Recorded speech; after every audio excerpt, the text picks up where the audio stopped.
Okay, guys, it is Matt with Copper Owl Coins, and it is time for another nickel box. We've got box number 27 in this series, and we have found 182 out of the 188 nickels that we need to complete the Jefferson nickel series in these Whitman books. This is book number 3 out of the 3, most recent in there. The ones that we need are the oldest ones. Several of them are key dates. A couple of them are silver. But maybe we can find one in this box today. Wish us luck. We're going to tear into it right after this.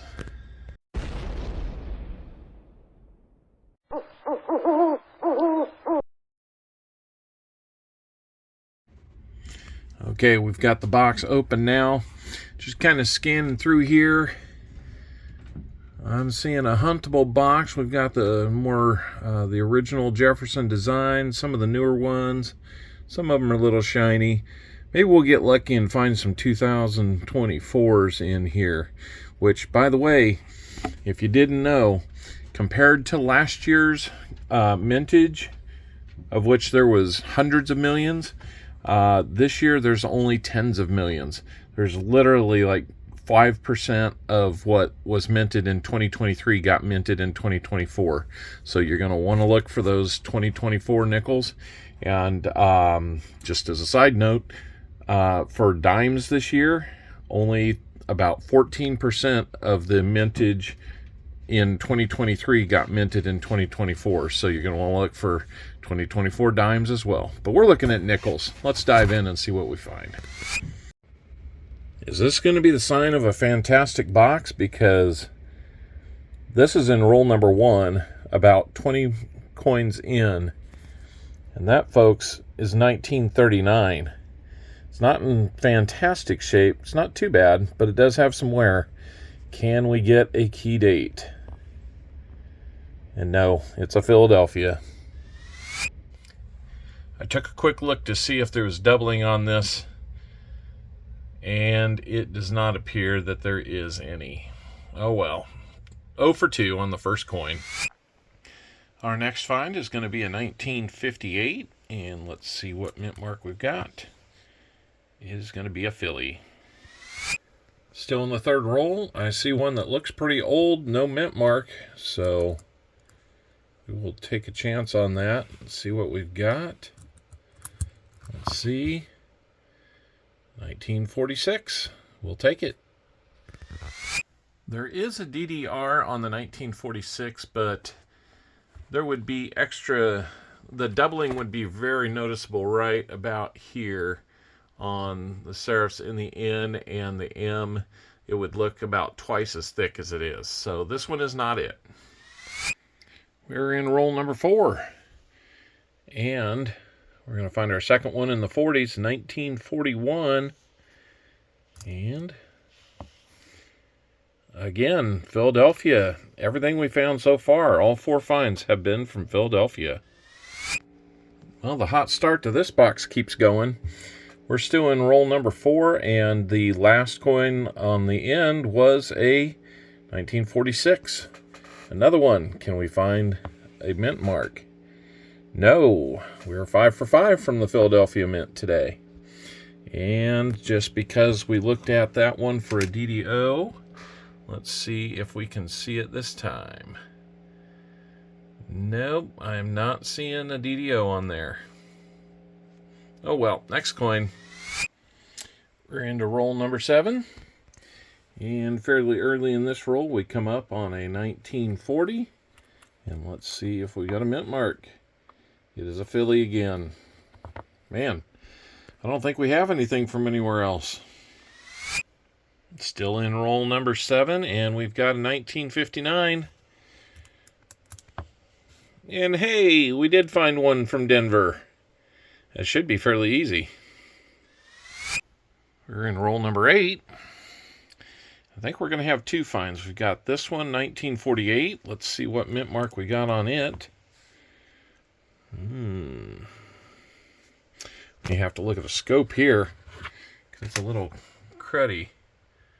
And it's a Philly.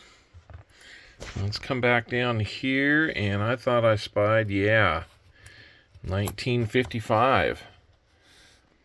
I think that's 55. Nope, that's a 53. All right, let's take a look at it. That's a 53 Denver. 2 finds in this roll. Maybe there's more to come. Before it gets away from us, that 1953 D does have a repunched mint mark on it. That's a possible find. It's actually a D over inverted D. I'll show you the example of it in the Strike It Rich book. There's what you can see, the arrow pointing to a little something extra there. And when we look at this one, I don't really see it. We're into roll number 9. And we've got 1958. Yes, 58. 5 and 3s always look a little similar to me on these nickels, but that is a 1958. And let's see if we have a mint mark. It is a 58 Denver. I will look for an RPM on that that has a D over inverted D, or horizontal D, I'm sorry. You would see on the left side some curved lines there from the horizontal D, and we do not see that. We are into roll number 12, and we are going to find this 1954, and it is a Denver. Now, 54 Denver does have an RPM. I'll get it under the scope, and we'll take a look. Okay, we're back to look at this over mint mark, actually, D over S. If we had it, we would see kind of a curved top to the D that looks like it's coming from behind it, and I don't see it, so we're going to have to try again. We're into roll number 13, and we're going to have find number 12. Not a bad pace, if you ask me. Actually, it would be find number 13 because we found this 2009 Denver lower mintage year. But in roll 13, we found this 1947, and it has a Denver mint mark. We're into roll number 16, and we have a 1941. Let's see if we've got a mint mark on this one.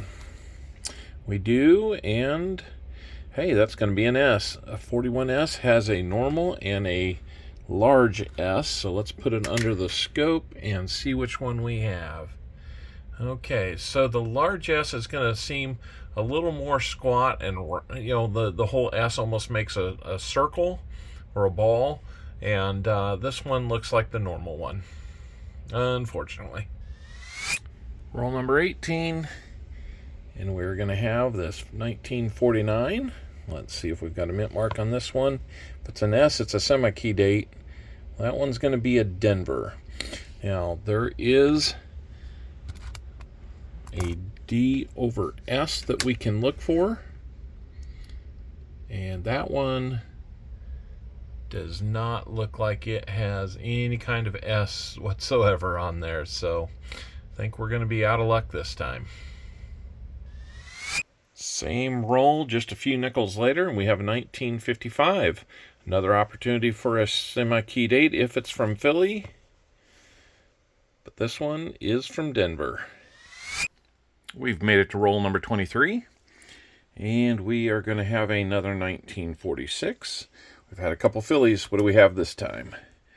Looks like a Denver. And yeah, that 46D does have a either a RPM or an over mint mark. We'll take a look at it.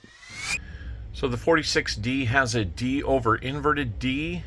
If we saw it, you'd see a little more of a hump, you know, out from this side. It's really dark in here, so you can't really tell without trying to clean some of that out. I'll probably do it after this hunt and you know, do a short to see to show it off if there's anything there.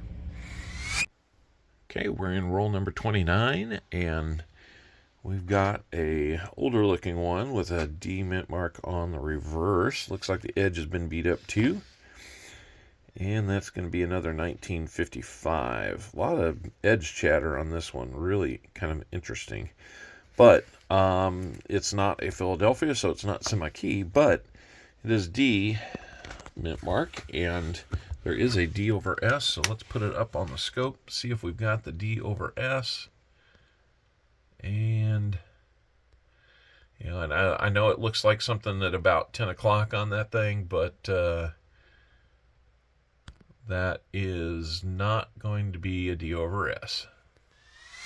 The last nickel in roll number 29 was this 1954, and it has a mint mark, and that looks like that's a 54S. We have found one of these before. It does have a DDR to look at, double die reverse, and so let's take a look and see. It would be, there's that S. It looks like somebody's hit it a few times. That's kind of odd. But right in here, you would see an extra little, it almost looks like a gash right in about there. But it's actually the doubling of a stair step that is down below, kind of in between the foundation of the building and the inn. And we've found one of those before. It's nice to find. It's probably a $30 find when you get one. But none on this one. Roll number 30 is going to take us to nearly the beginning of this roll in a 1957. And let's see what we've got mint mark wise. That's a 57 Philly. We weren't done with roll number 30 apparently. We have another 59. Let's see if that is a 59. Yes, that is a 59. Got to make sure it's not a 39. And 59 Denver. Roll 34 is going to give us this 1958. And that is going to be a Denver. And we're checking for that D over horizontal D. Again, I don't see anything on this one. Getting down to the end, roll number 35. And it's upside down, but we've got a 1954. Another one. Let's see what we got here. That's a 54 Denver. Let me double check here. I don't see a 54 Denver on there. There it is. So let me look that one up. We'll take a look under scope. So on that 54 Denver, we're looking for a repunched mint mark. If you saw it, if you see it, it would be a very distinct curved line right through the middle, about where my finger's at. So obviously this isn't going to be one of them. Roll number 37. And we are going to have this 1956. And that's going to have a Denver mint mark. Roll number 39. Back in the 40s with this 1940. It's not got bad details. It's not got a lot of luster, but not bad details. 1940, and that's a, focus on it, that's a Denver. This box is just doing great. So this is going to be our 25th find in the box if we don't count the 2009s we found. 1947, still in roll number 39, 1947, and it is a Philly. So that is going to give us actually 27 finds total with 11 rolls to go. Roll number 40, and we are almost back in the 40s, but this one's a 1951. Don't see that year too often. Let's see what mint mark we've got. And that is a 51D. We don't see that one too often, like I said. Good reason. Only about 20 million of them were made. So that's a little bit lower on the mintage. Still in roll number 40. We're going to have two more finds, actually. It's 1946. And that is going to be a Philly on that one. I go back just a couple more. That one looked a little older. And yes, we do have another find, a 1941. And that is also a Philly. So 3 finds in this roll. I love it when we keep finding stuff. We're going to look at that 46 Philly for the DDR, and like we said before, we'd expect to see doubling right here, about twice as thick on that serif, and over here on the M as well, but we don't see it on this one. Roll number 44, and we're going to have one from 1947, and the mint mark on that one is going to be another S mint mark, San Francisco. We're in roll number 46, running out of rolls to get more finds, but we have another one in a 1959, and as we suspected, it is a 59 Denver. All right, let's see if we can get a few more finds out of these last 4 rolls. Roll number 47, we got another 1939. Second one in the 30s. Come on, please have a mint mark. But it is a Philly. Well, we'll just have to keep looking until we find them. 49 rolls down, 1 left in the box. But it keeps producing. Kind of an ugly one, but it's a 1958. And it's a Denver mint mark. We'll look at it to see if we have any kind of, nope, no RPM or over mint mark on that one. Oh well. Next. Down to the last roll, almost to the end of the roll, and we get one more parting gift, a 1951. It's in really rough shape. It's a 51 Philly. Okay, guys, 36 finds in all today. We're going to recap with a few of the ones we didn't cover and move our way through and give you a quick overview here. This one, you can see, is a little bit off-center on the obverse strike. We checked the back. It's a little more where it ought to be, so a little bit of a misaligned die here. Then we had 2 of the 2009 Denvers. We had 2 1939 Phillies. Unfortunately, we couldn't find any mint marks on those, so the key dates we'll just have to find another day. We had a 40 Philly and a 40 Denver, a couple of 41 Phillies, and a 41S. And nothing silver, unfortunately. That's that big gap there. We had 3 46 Phillies and a 46 Denver, a 47 Philly, Denver, and San Francisco. One of the few ones that we got all 3 in. We had a 48 Philly and a 49 Denver. Moving into the 50s, we had a 51 Philly and a 51 Denver, a 53 Denver. We had 2 54 Denvers and a 54 San Francisco. We had 2 55 Denvers, no semi-key date. And then we had a 56 Denver. Had a 57 Philly. I think we had, 3 58 Denvers. One we don't always have, a 59 Philly. And it looks like another 3 59 Denvers. So, like I said, it was a good hunt overall. We're going to compare some of these and others to our book to see if we have any upgrades.